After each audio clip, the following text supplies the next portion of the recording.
Assalamualaikum warahmatullahi wabarakatuh.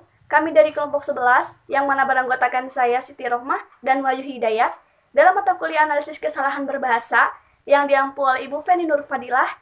Di sini kami akan membahas mengenai paragraf, wacana, dan intonasi bahasa.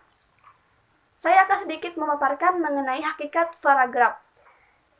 Yang pertama ada pengertian paragraf. Mungkin sebelumnya teman-teman sudah tidak asing lagi dan sudah mungkin sering mendengar istilah dari paragraf. Nah, dapat kita garis besarkan, paragraf itu adalah bagian yang menjorok ke dalam, yang ada di dalam sebuah tulisan atau karangan. Nah, dengan kata lain, batas-batas paragraf ditandai adanya indensi dimulai pada huruf kesekian dari margin kiri. Nah, hakikat paragraf sebenarnya tidak sesederhana itu. Paragraf merupakan miniatur dari suatu karangan. Ini juga ada syarat-syarat sebuah karangan ada pada paragraf. Memahami seluk-beluk paragraf juga berarti memahami miniatur dari sebuah bangun yang disebut karangan.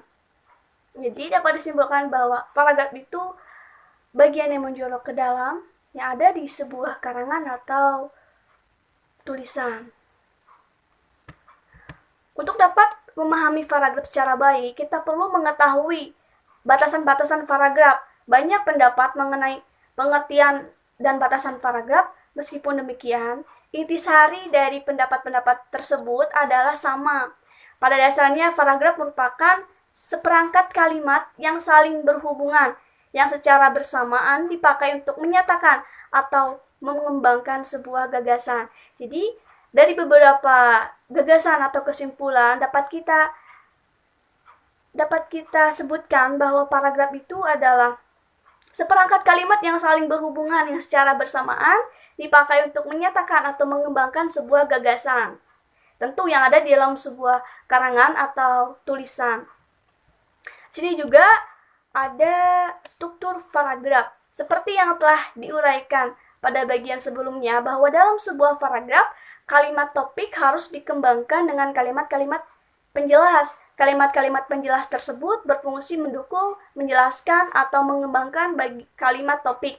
Kalimat-kalimat semacam itu lazim disebut kalimat pengembang. Dalam paragraf, tingkat keeratan hubungan antara kalimat-kalimat pengembang dan kalimat topik berbeda-beda.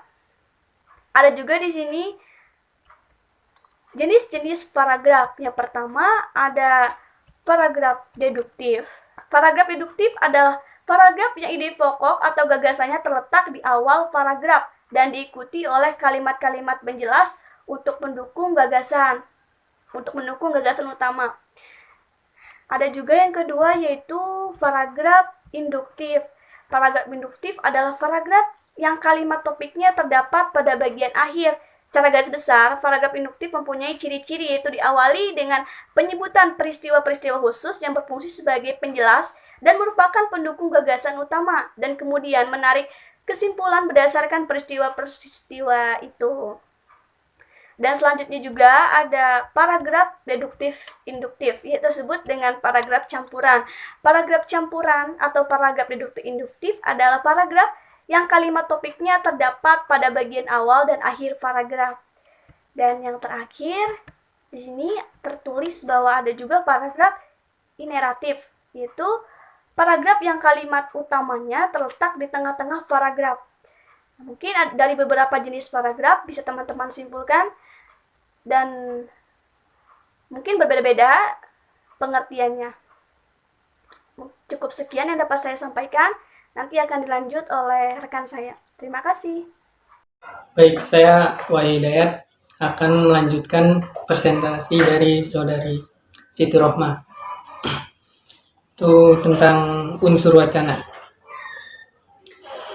Wacana adalah kesatuan yang tatarannya lebih tinggi atau sama dengan kalimat. Terdiri atas rangkaian yang membentuk pesan, memiliki awal dan akhir.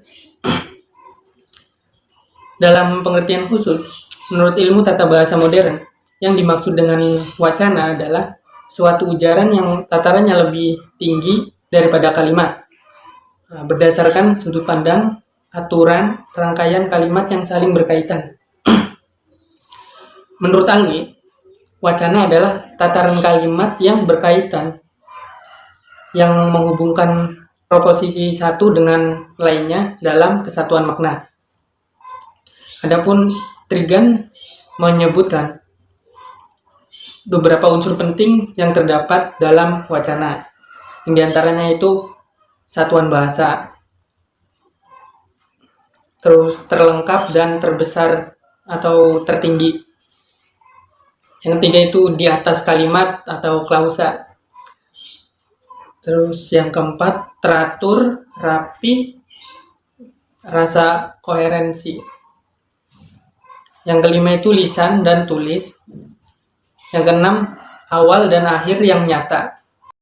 Ada 8 ciri penting mengenai wacana, yaitu organisasi di atas kalimat, terarah, bentuk tindakan, interaktif, kontekstual, diatur oleh norma, bagian dalam interdiskursus.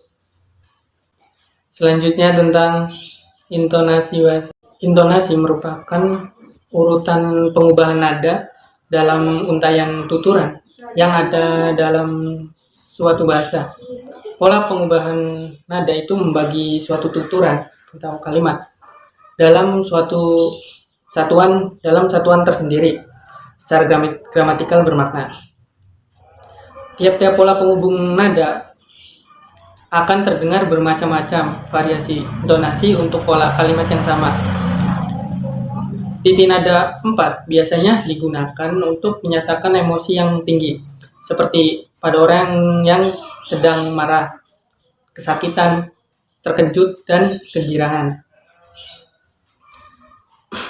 Baik, sekian pembahasan dari kelompok kami. Kurang lebihnya mohon maaf. Wabillahi taufiq wal hidayah. Assalamualaikum warahmatullahi wabarakatuh.